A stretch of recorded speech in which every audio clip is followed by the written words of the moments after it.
September 11, 2001.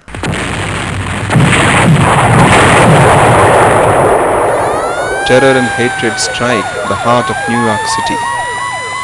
Religious fundamentalism injects its ignorant poison. September 11, 1893. The unknown monk from India, Swami Vivekananda, rose to the platform of the Parliament of Religions, a part of the Great Words Columbian Exposition in Chicago. His opening words seem aptly to the point when he said, "Sectarianism, bigotry, and its horrible descendant fanaticism have possessed long this beautiful earth. It has filled the earth with violence, drenched it often with human gore, destroyed civilizations, and sent whole nations in despair.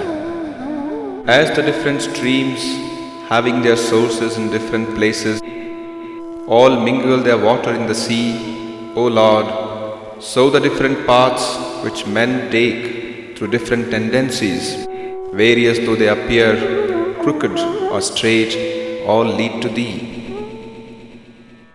The Parliament brought for the first time in history the representatives of the world's great religions together in one place.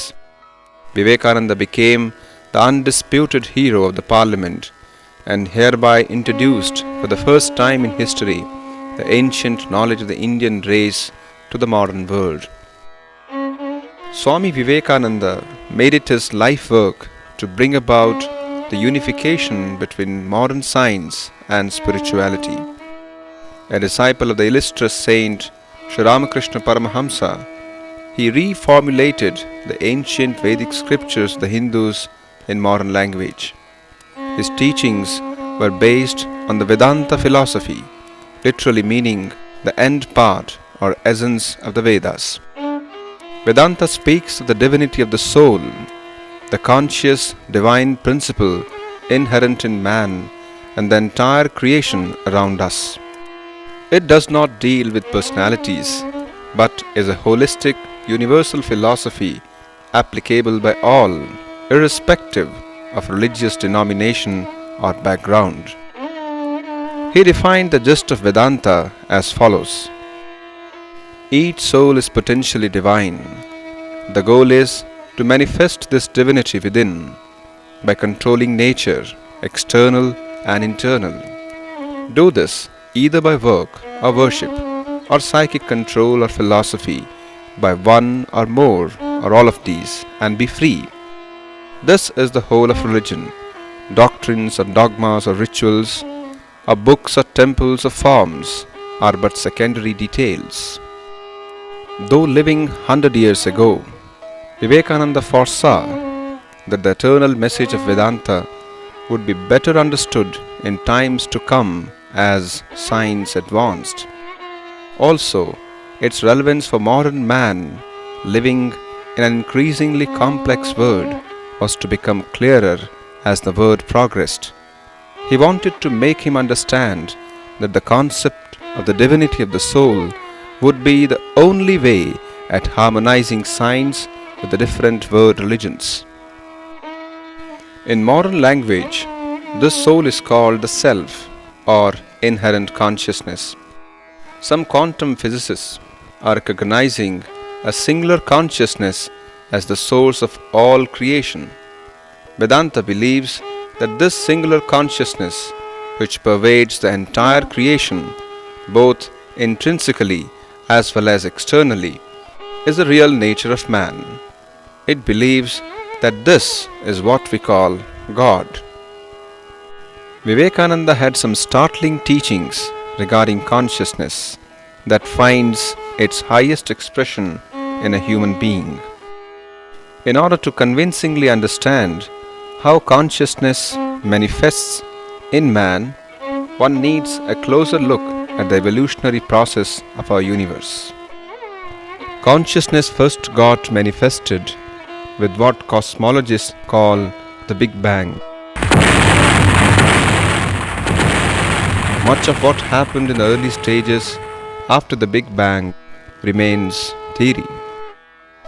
It brought about the creation of quarks and antiquarks, protons and neutrons, nuclei of the lighter elements, and finally the first atoms like hydrogen, helium, and lithium. Gravitational forces eventually helped form the first stars after 13 billion years. Our universe was born. But what prompted the Big Bang in the first place, and where did it come from? What is the inherent energy within the quarks, the protons and neutrons and atoms that urges it to evolve? Swami Vivekananda speaks about that energy by giving a simple example of a plant. We take the seed of a dried up flower.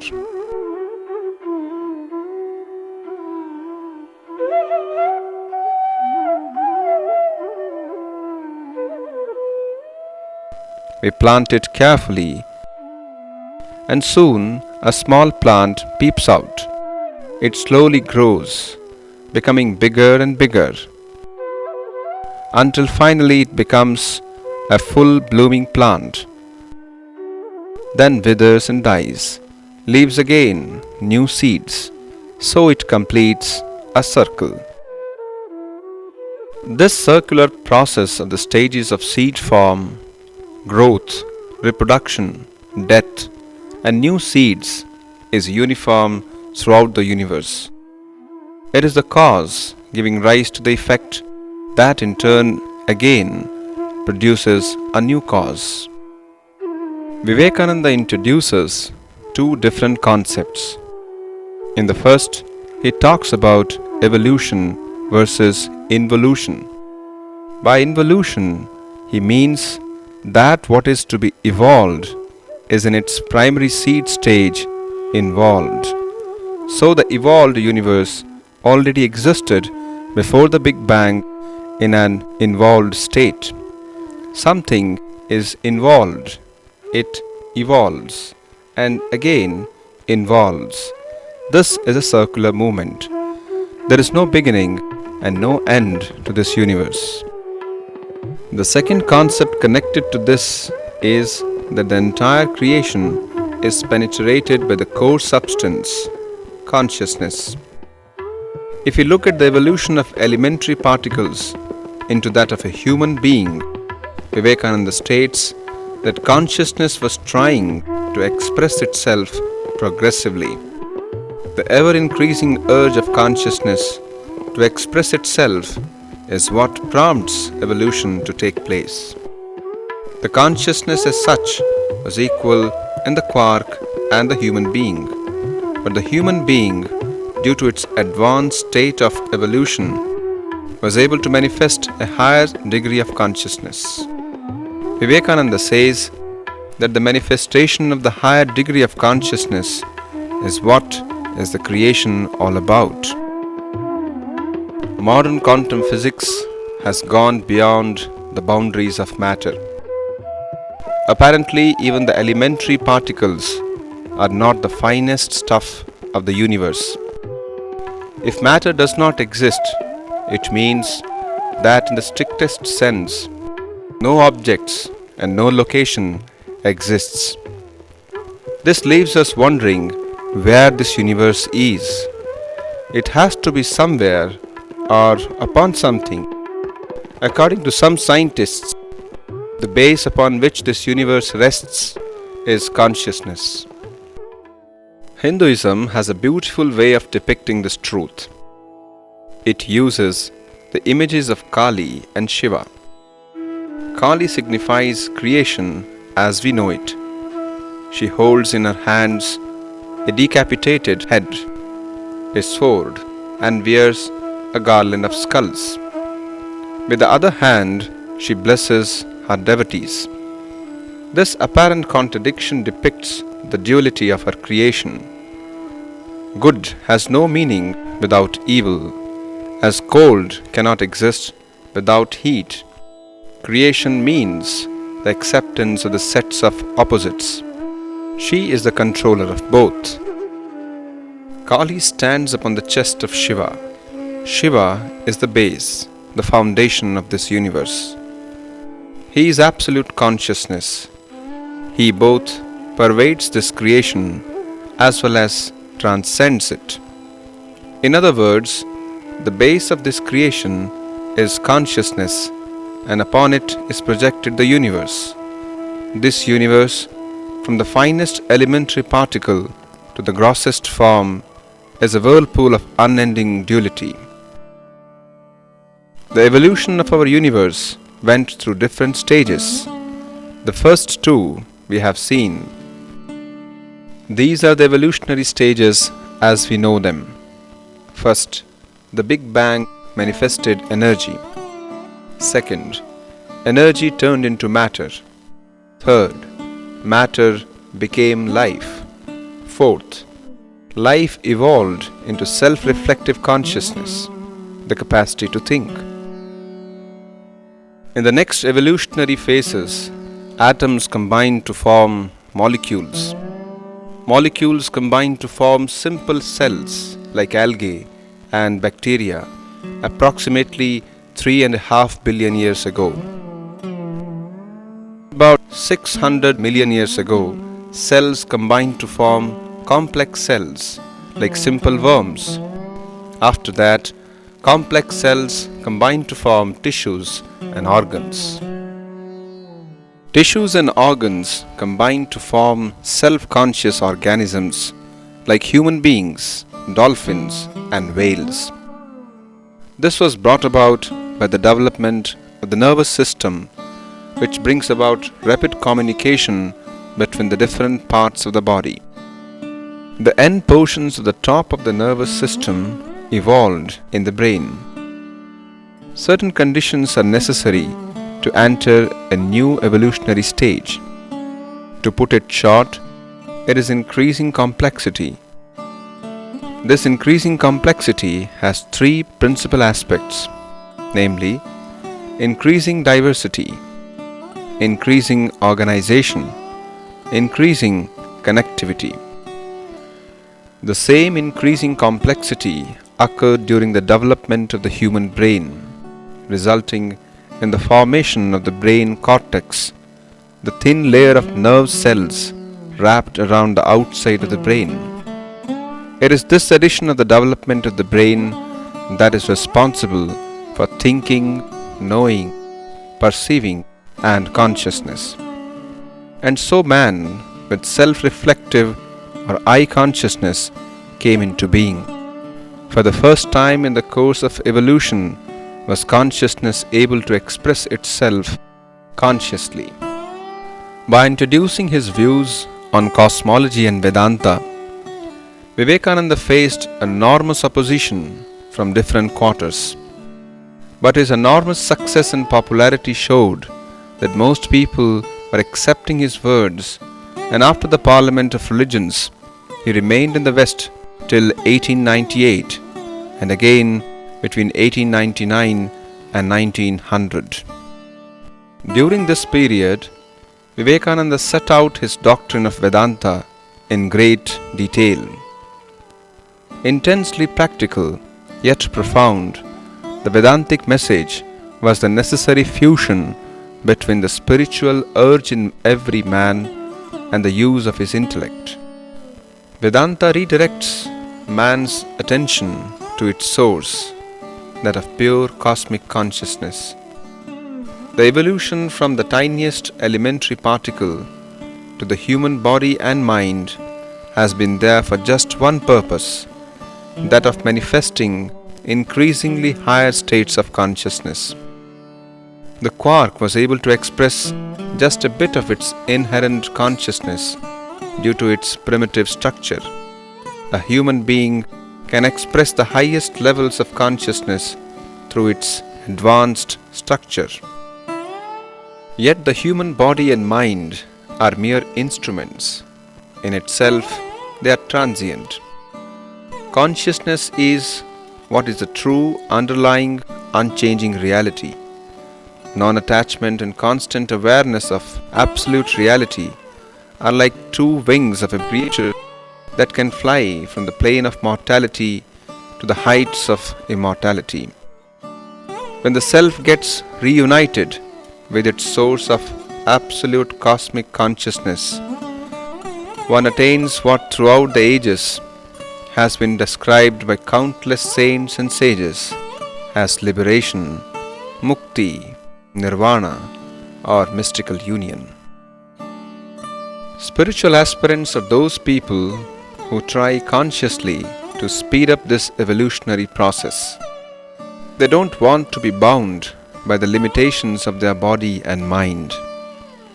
Mankind has no doubt evolved from the times of the primitive caveman, but individual progress is possible ahead of the slow evolution of collective humanity.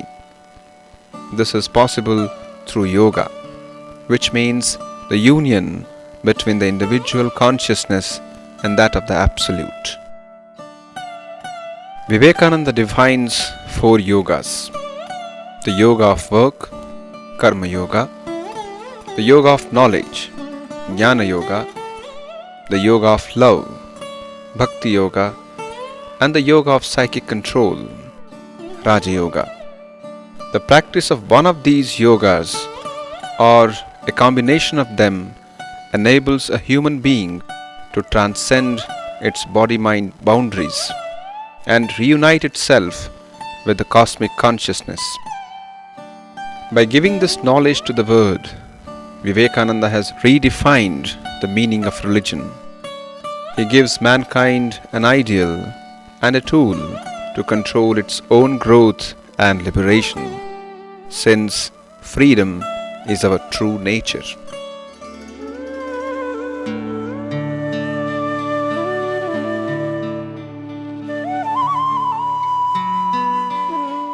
The 4 yogas of Swami Vivekananda contain the essence of his Vedantic teachings. Especially Jnana Yoga deals with the topics of the self and absolute consciousness.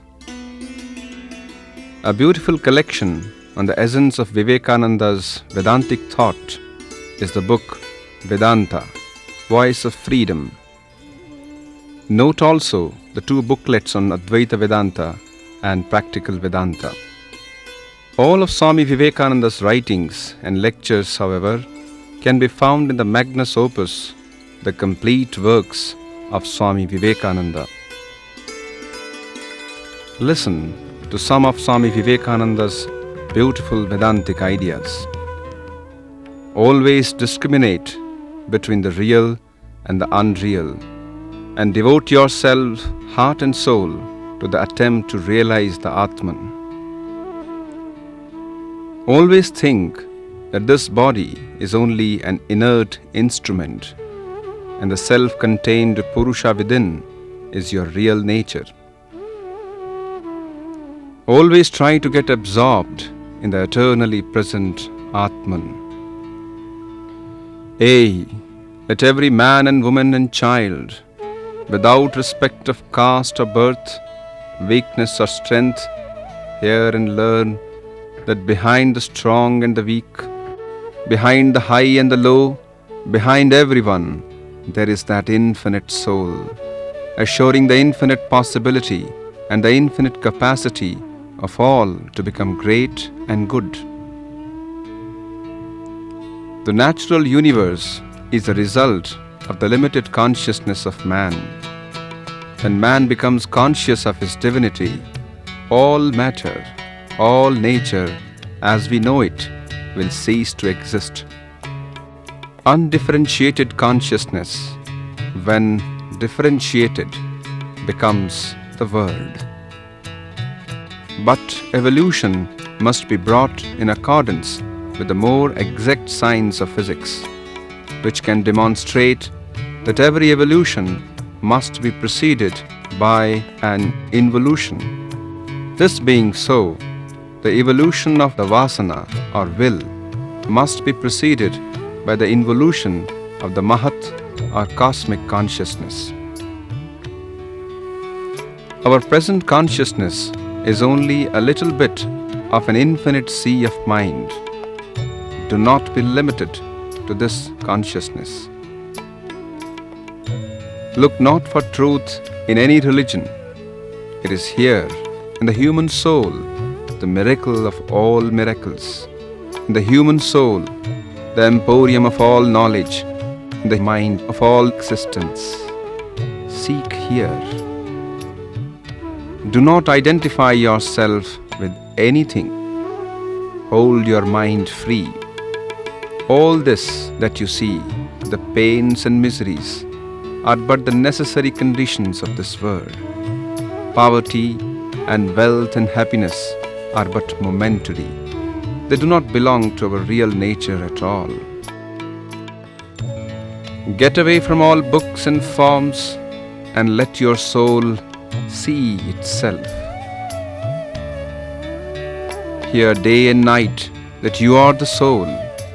Repeat it to yourselves day and night till it enters into your very veins, till it tingles in every drop of blood, till it is in your flesh and bone. Man should hunger for one thing alone, the spirit, because spirit alone exists. You must take off your mind from lust and lucre, must discriminate always between the real and the unreal, must settle down into the mood of bodilessness with the brooding thought that you are not this body, and must always have the realization that you are the all-pervading Atman. You must end where you begin, and as you began in God, you must go back to God. Ramakrishna Vivekananda Vedanta literature is published from 9 publication centers, Ramakrishna Mutt and Mission spread all over India.